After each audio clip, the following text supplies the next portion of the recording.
Hello, hello, hello. Angel here. Welcome back to the space if you've been here before, and if you're new, welcome to the space. It's lovely to have you here. So today we are doing May's favourites. Now, May, if I'm going to be honest, was my shabbiest month. I don't feel like I've done particularly very much, although it did go by in a complete flash. But clearly I've got some things to show you and to tell you. I've got some decks to show you, I've got some books to talk about, and a few practices as well, actually, to be quite honest. So strap yourself in, why not grab yourself a brew? Oh, my candle's gone out, what's going on? Oh no, it's still there, look, a little bit. Let's get this show on the road. So let's start and talk about the decks that I used in my practice this month. So I started using these decks for Dawn Michelle's practice. Every little thing you do is magic, mass market, turning terrestrial tides tarot. Also, we're unsure, was it indie? Can't remember. I think it was maybe indie. Anyway, either way, I did purchase it off of Amazon. It's the real deal. I wanted to do a deep dive with this guidebook. Did I do that? No, I'm terribly sorry I did not. I just want to show you the box of this one. This is fantastic. Please do this more often, creators. Put a quick guide in the box if you're changing names of minors or majors. That was an excellent cheat sheet, if I can say so myself. So if you saw my May intentions video, I really wanted to get into this the second I'd pressed stop on recording that video, and I did. I literally jumped into it straight away, and I really enjoyed these two together. They didn't get enough table time. I started using them for Dawn Michelle's practice, and then I felt drawn to another couple of decks I'm going to show you in a wee second. So these did not get enough time on my desk. Are they going to be showing up in June? Oh, that could be a spoiler, and I don't want to say my lips are sealed, but no spoilers, but I really enjoyed the readings that I got with these two together. I'm going to say I was disappointed that I didn't dive into the big guidebook enough. Let me just show you the guidebook, which is beside me in my tarot cart.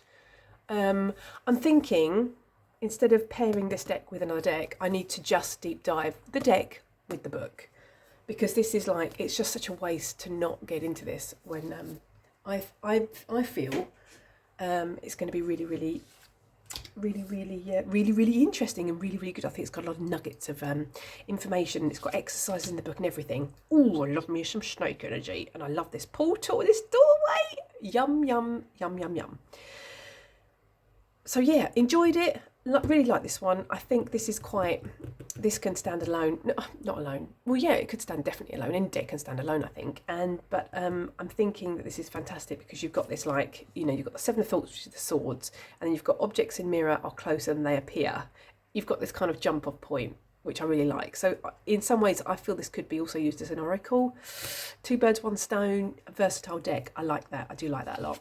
Two more, and then I'm going to move along to the decks that edge these ones off of my desk. Not because they're bad decks, but just because something else was calling a little bit louder. So I felt called to these two. This is the Tantric Dakini Oracle, and this is, you'll know this one. This is the Wild Unknown Tarot, of course it is. These are the backs, which I'm sure you've seen previously. I modded mine recently, last month possibly, can't remember. What is time? And I still need to cut this off, but I haven't had time because I've been too busy using the cards and doing the readings, So yeah, I really enjoyed these two, and I mean really enjoyed them. And then I was getting on so well with these two together. This is again for Dawn Michelle's practice, and Dawn Michelle's practice. You have the I'm going to say like the prompts or the spreads or whatever you want to call it, and very recently.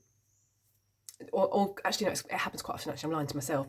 Quite often, I totally go off on a tangent on Dawn Michelle's Weaver's practice because it just opens up so many other questions, and I end up pulling cards for different questions that are not related to Dawn Michelle's practice, and it just opens up a whole dialogue. I really enjoy it. Really enjoy it. Anyway, so these two were on my desk, and then I don't know how. Something happened, or something came into my mind, which reminded me. I don't know. I can't even tell you what it was. It reminded me of this image, and it was the painting that I saw of this image, and I was like, I have that image in a deck somewhere. What deck is that? And the Sweet Twilight Tarot came forward with this, And I fell down a whole rabbit hole with this painting and what it was all about. And it was on this theme of fallen angels and how could you hurt the innocence of a fallen angel. And it just went into a whole rabbit hole. And so these three then came into play. So I was using these three together. Totally enjoyed these three. Possibly not, you might possibly not think they would go together, but honestly they read together so well. And I haven't used the Sweet Twilight, the Tarot Sweet Twilight, for the longest time. The last time I used it was for ancestral work. That's got to be like 2.5, 3 years ago or something like that. It was a wee while ago. So I was really happy to get this one back out. And as well as that, this one made an appearance, which is my newly modded, newly saved from the rehoming bag, Mystical Dreams tarot, which I have cut off the titles of because I want to use it as an intuitive oracle. So these four together, am I going to be able to get these in shot?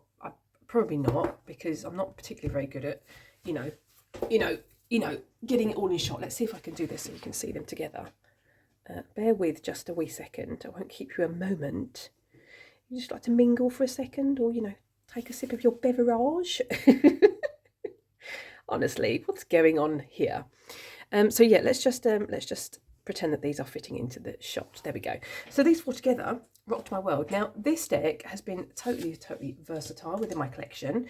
It hasn't like come in and I'm going to say like solidify its place. It's been working with this pairing. It's been working with a couple of other pairings, which I'm going to show in a wee second. So I'm really enjoying it. So enjoying it. And it's speaking to me a lot about my guides, which I'm going to go into in a wee second as well. So yeah, were these decks on my to-use list? Yes, possibly. Possibly not at all. This one came out of the this just came out of the blue, totally out of the blue. But have I been enjoying them? Yes, you better believe it. So these were the decks I ended up using for Dawn Michelle's practice, whilst falling down rabbit holes and, you know, researching into things that I never expected to research into. And this one has also been helping me with another practice, which we're going to get into right now.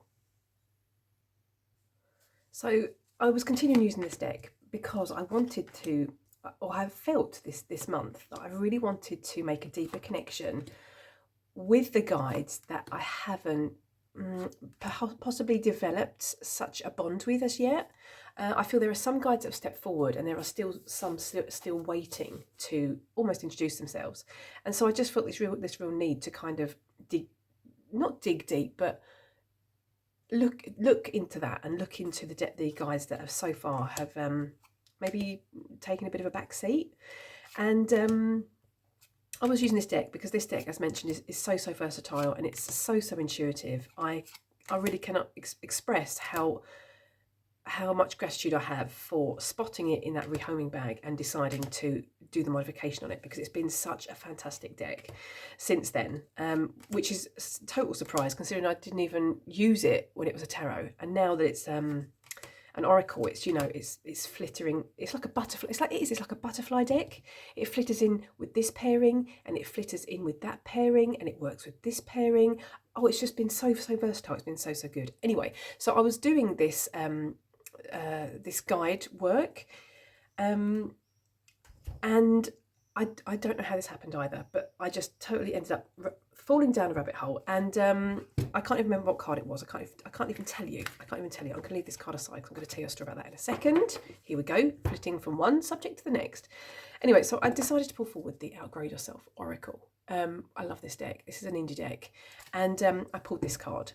And I got into my bee in my bonnet and I thought, oh, I'm going to get the original Thoth deck out, which I now keep in this bag to make it a bit more accessible to me and to make it feel not so intimidating and to kind of take it off of its pedestal that I myself have put it on.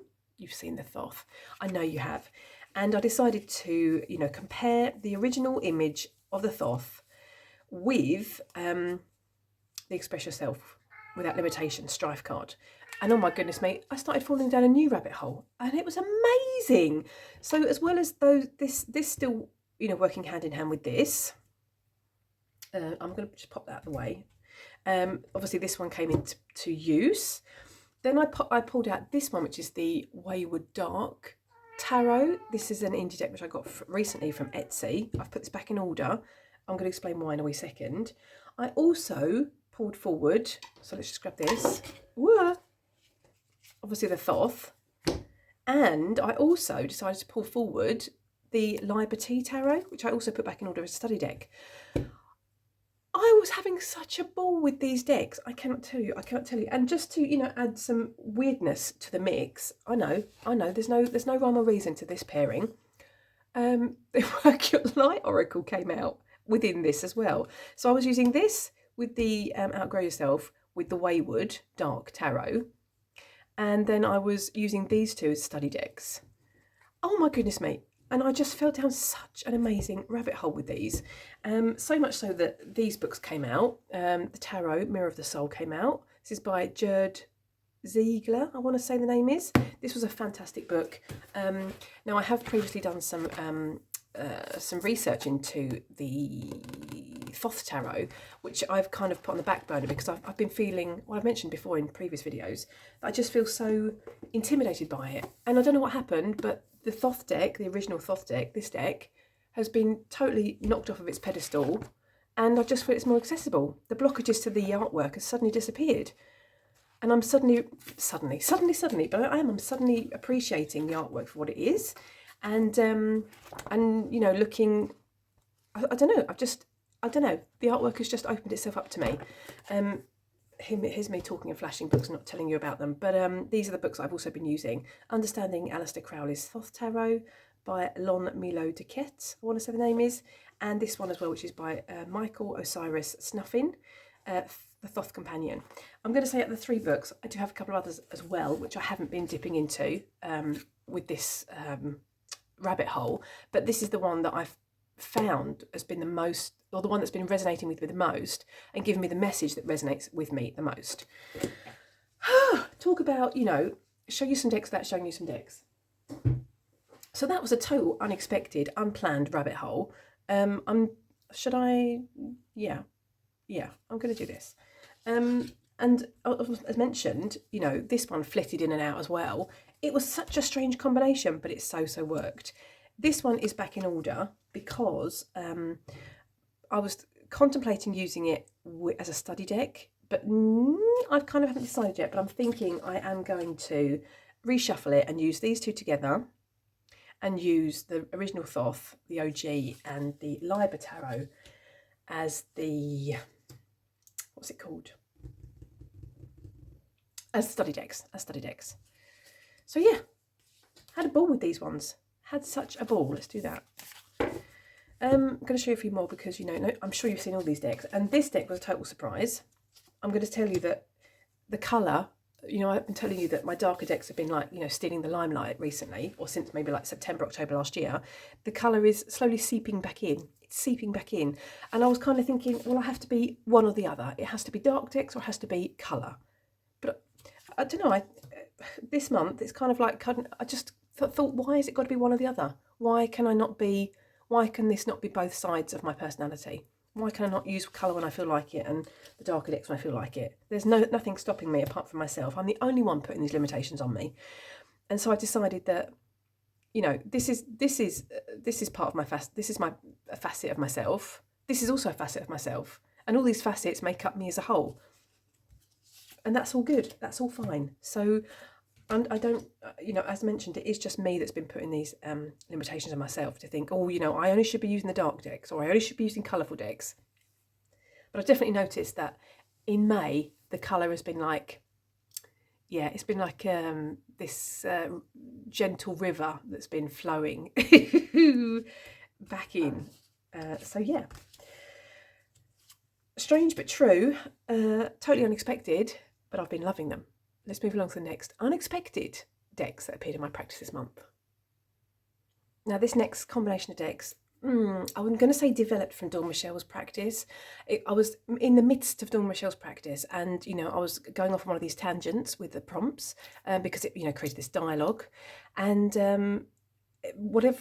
however I got into it, I got into some shadow work at the same time and some past life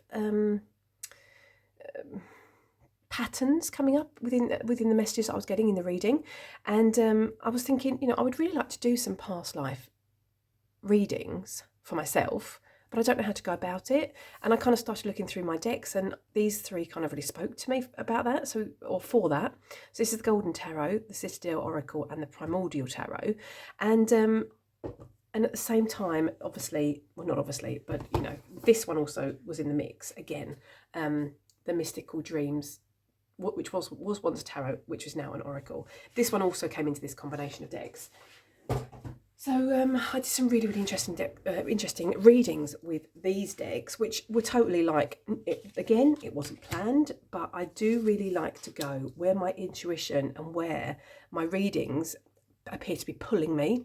I don't like to be too rigid that I ignore my intuition and ignore the messages coming through. And so I had such an amazing experience with these decks, and I kind of, as mentioned, this is such a versatile deck that I pulled this one out and asked it if it could help me with the readings, and I'm going to show you the card that it threw out at me, which I was like, oh, that looks totally promising. Bear with me. Take a sip of your beverage if you'd like to, or mingle if you've got somebody in the room with you. I do apologise for keeping you waiting. I know your time is very precious. This is the card they threw at me, the Onion card. I was like, yes, please help me peel back the layers, because I don't know what on earth I'm doing here. I'm, stumbling about in the dark, which is actually, well, let's just be honest, that's what I do 99% of my time in my practice. I just stumble about in the dark until something like resonates for me. And it's worked so far, so why not? I love this volcano image. Just going back to the Thoth study that I was doing, I totally got drawn into researching the Lust card from the Thoth and the Red Goddess, the Goddess Babylon, and this this whole like oppressive, stagnant energy that's almost like sitting at the base of a volcano, all this hot lava wanting to, explode out, but the weight of the mountain, the sheer weight of the mountain keeping that lava from flowing out. And that totally brought me back to that. I read that in one of the guidebooks. I'm so sorry, I can't tell you what it was without going back into my journal. But that totally brought me back to like this Cave of Sybil Oracle. It's like this red thread again that I've spoken about previously in my practice. I felt this was another red thread. This feels like the cave. This feels like the volcano. It feels like I'm in this lava. All this energy that wants to go somewhere. This is the card that I was also deep studying from the Ritual Tarot.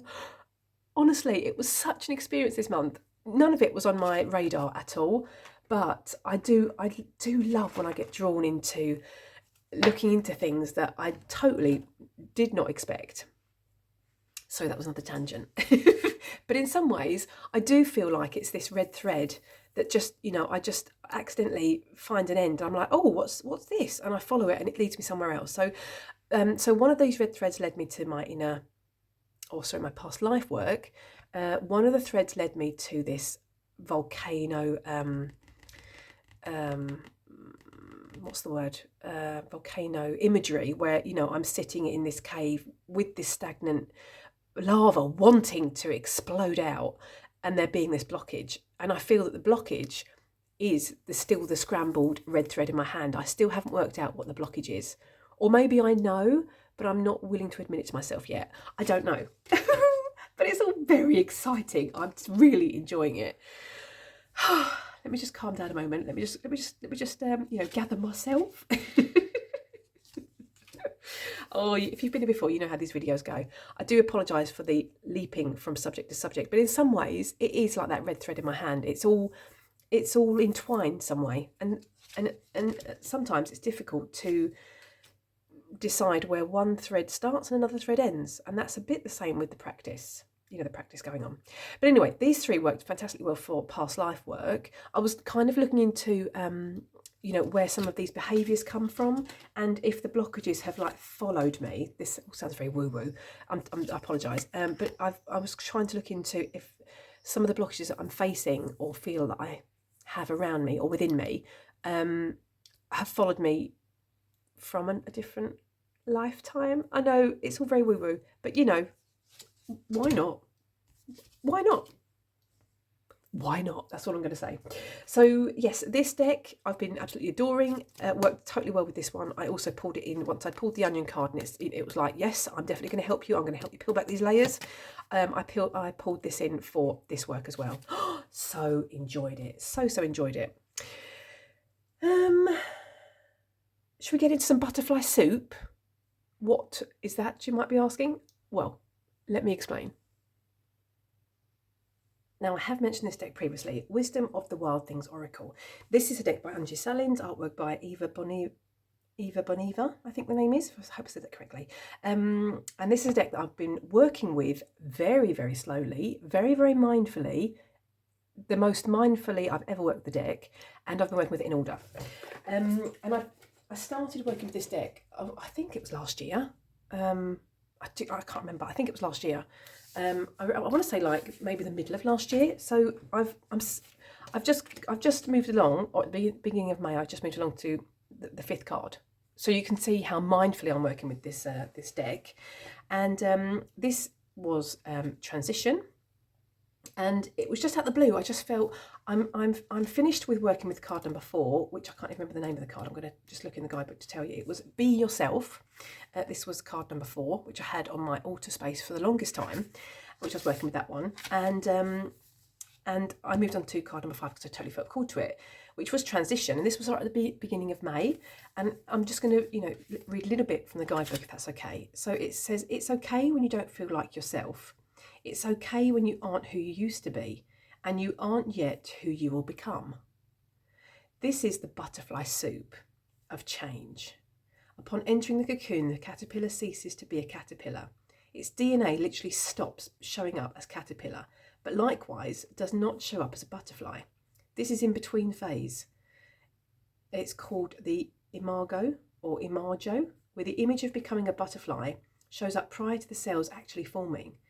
If this is the soup you found yourself in, follow the caterpillar's example. Cocoon yourself with quiet and stillness. Get cozy. Befriend the unknowing. You're becoming. The new wings are on their way. And there's a little bit extra as well, but that was just like mind blown. Because I do feel like I've been in this transitional phase for quite a while, or I've kind of been coming into this transitional phase. And I think the call from deity, which I received at the beginning of January, I've mentioned that in a recent video, I'll pop that in the link in the description box. I do feel like that the deity that I'm working with currently, or hopefully continuing to work with, came in at this point that I was like, I already felt like I was going into this phase, but I was at the start of it, and now I feel like I'm going. It doesn't feel like I was at the start and now I'm in it and I'm going to be out of it.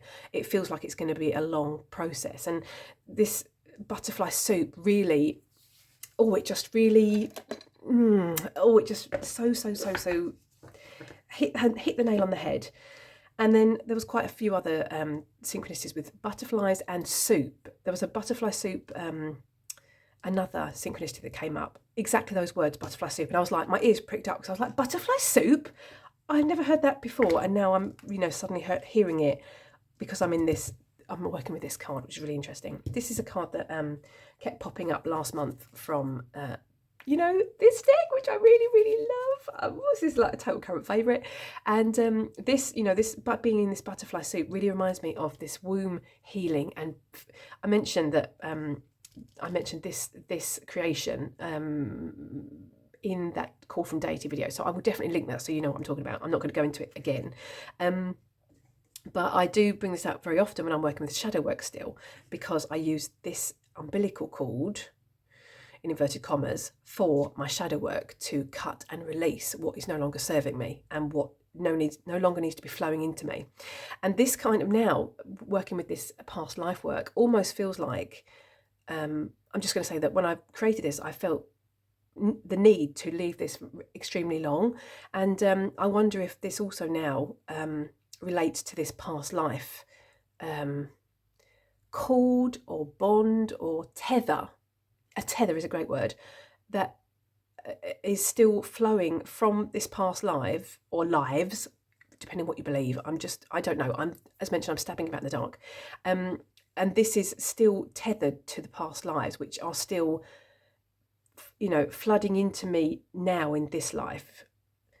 And maybe, I don't want to say poisoning, but blocking me still, or, or what's a good explanation? I do want to say poison. It is still, or following me. The karma from those past lives is still, from this cord or this bond or this tether is still somehow tethering me to that trauma or that a past behaviour or that karma, that lesson that I haven't learned. Does that make sense? Maybe not lesson, because I still feel I need to learn the lessons and I don't need to cut myself off from those lessons. It's more about the trauma or the past behaviours from these past lives.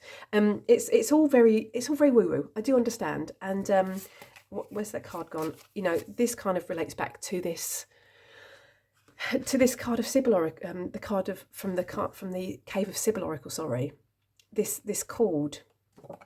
This is the actual cord card from the Cave of Sybil, and I mentioned this again as well in the Call from Data video, which I will definitely link below.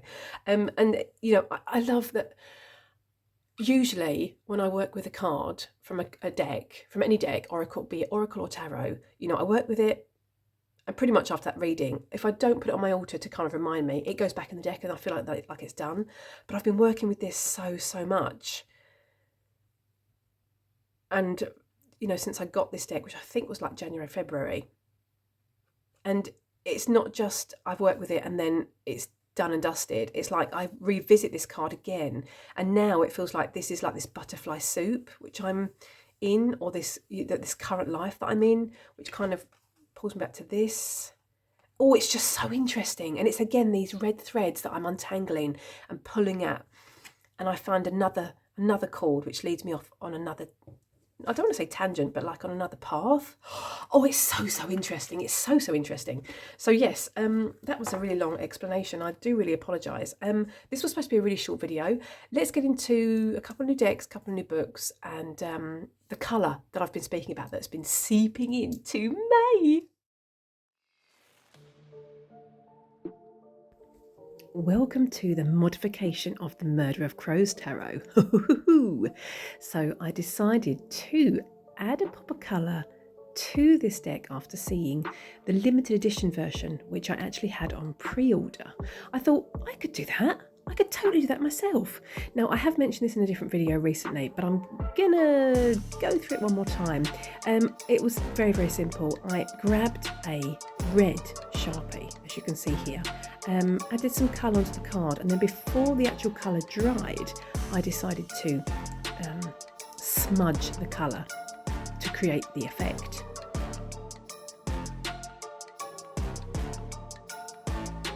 Now, I initially started off quite precious of where I added the colour, and the less precious I became through the process, the better the result I felt, in my humble opinion. So there was no rhyme or reason, I just added colour wherever I felt I needed colour. Now, there is a possibility, now that I've worked with the deck a bit, that I might go back and add some more colour to certain cards. In the future. Watch this space. As you can see, I also edge the edging. That makes sense, doesn't it? And here you'll see me adding colour to my favourite card in the deck, which is the Tower card. Look at this, adding some colour, smudging, adding some colour, smudging, smushing, not being too precious, just letting the process, take care of itself, basically. Now, I tried to remember that less is more in this situation, so I felt it was easy to add rather than trying to take away. Hence the reason there might be more colour added in the future. So as you saw in the video, the Murder of Crows Tarot came into my collection, and you saw me adding colour to this beauty. Now, I did have the limited edition on pre-order on Amazon. I can't tell you when it's coming out, but I cancelled that pre-order.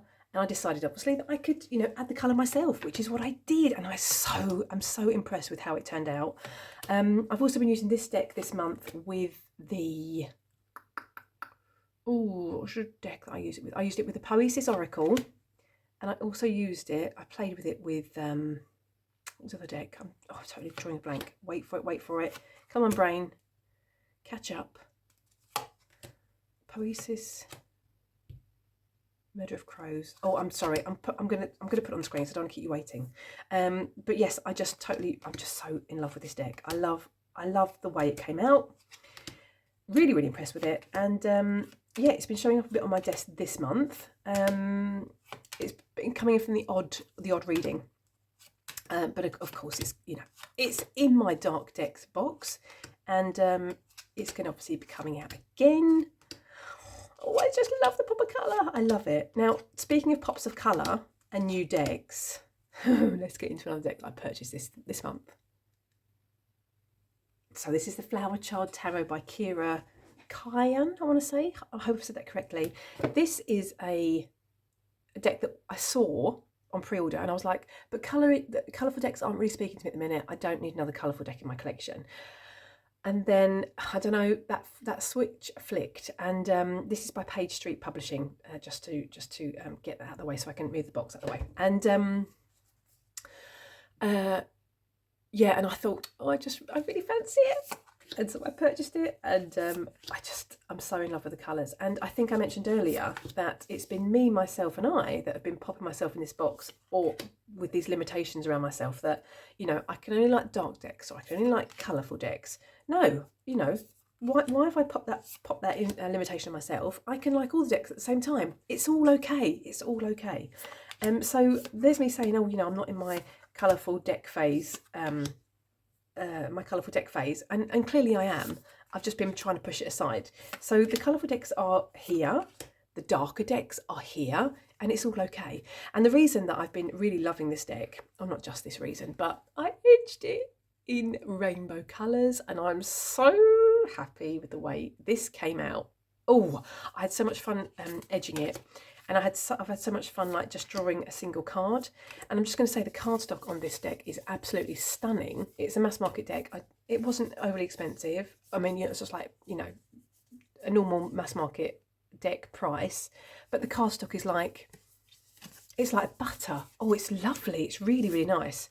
And yeah, so I've just been kind of like, this almost been my like daily pull card actually. Just to, bring back this pop of colour, this joyous moment in my life, in my morning, for instance, when I'm drinking my coffee. Oh, I've been loving it. And this, this edging that I did totally, if I can get hold of the cards, floats my boat. It lights my candle. Oh, I love it. And speaking of deck edging,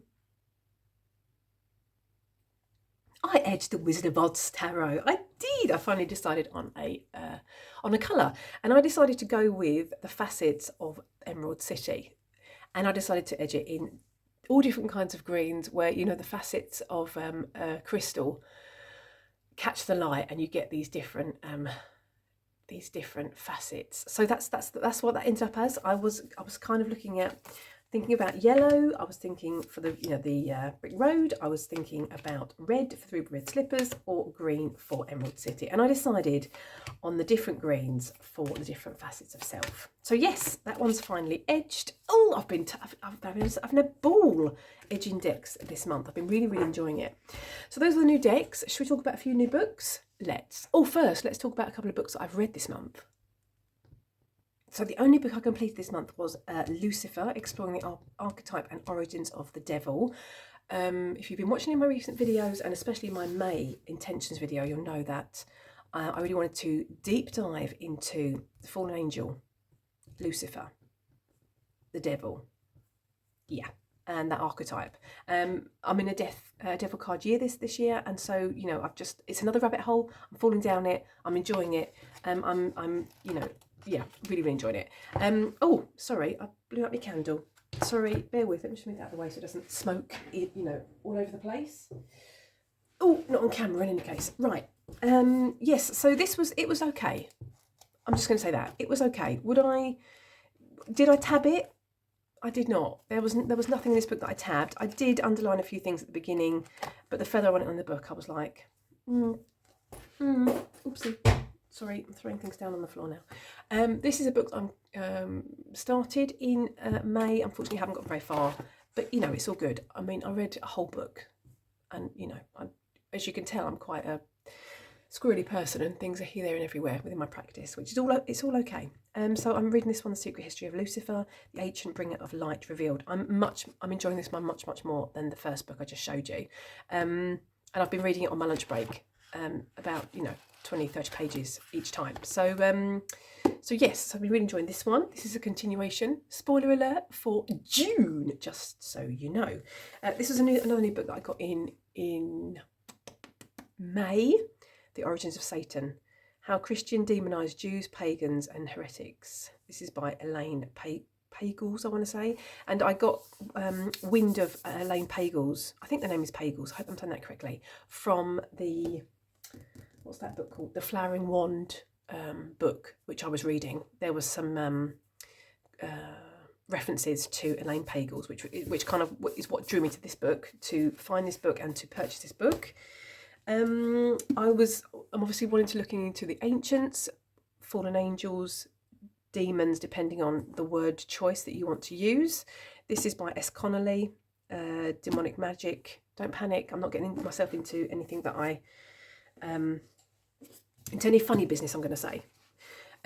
These books I've had on my radar for a long time. I saw one of the books in any case on Kelly Bear's channel by Aidan Watcher. 6 Ways, Approaches and Entries for Practical Magic. Weaving Fate, Hypersigils, Changing the Past and Telling True Lies. And even Changeling, a Book of Qualities. And these books came, actually, there was a sale on one of the, it wasn't on Amazon, it was on a local book site, local bookshop, whatever you want to call that. And this deck came at the same time. So there's a definite green theme going on with this purchase. Hey up, I'm bashing my head. And the final book, which I finally received, which I've been waiting on for quite a wee while. Whoa! Oh God, I'm dropping things, apologies. Oh, holy moly, sorry for keeping you waiting. Was this one, Shadow Work for Hot Messes. Transform from chaos to clarity by embracing your authentic self. Author of Feral Self-Care, Manoli M. Oh, I'm sorry if I said that incorrectly. And I am going to link a Spotify, if I can find it, interview with this author. I was listening to the author speaking to an interview on Spotify, and this is what kind of clued me up on this book and really intrigued me. And you know about me and shadow work, right? So this was right up my alley. I'm puffed out, I tell you, I'm puffed out. Dropping books, dropping decks. I don't think I've got any second-hand purchases this month to show you. Oh, I do actually. Should I show you this? I'm going to show you this. This is a second-hand glass statue, which I am looking to transform into a representation of my deity. That's the only second-hand fun I've got. I might well show you this when it's completed. I'm going to paint it. I'm sorry if you don't appreciate people painting glass. I don't tend to paint glass, but it called to me and I'm going to do it because, I do what I want. And it's not an antique, and it's not, it's just a, anyway, I don't need to explain myself. I do what I want. So yes, I think that's it for May. This was supposed to be a short video. Was it a short video? You know better than I do. I'm going to guess that it's not. Let me know, what did you get up to in May? I'm already looking forward to June. Today's the 31st of May. I can't wait to, pop into a fresh new month and hopefully untangle more of this red thread that's waiting to be explored within my practice. So look out for June intentions. I'm going to be going more into what I'm planning for the coming month. And otherwise, I'm going to thank you so much for spending some time with me. I'm going to wish you a lovely morning, afternoon or evening wherever you are. Take care. Thank you for your continued support on this channel. And I really hope to see you in the next video. Toodaloo.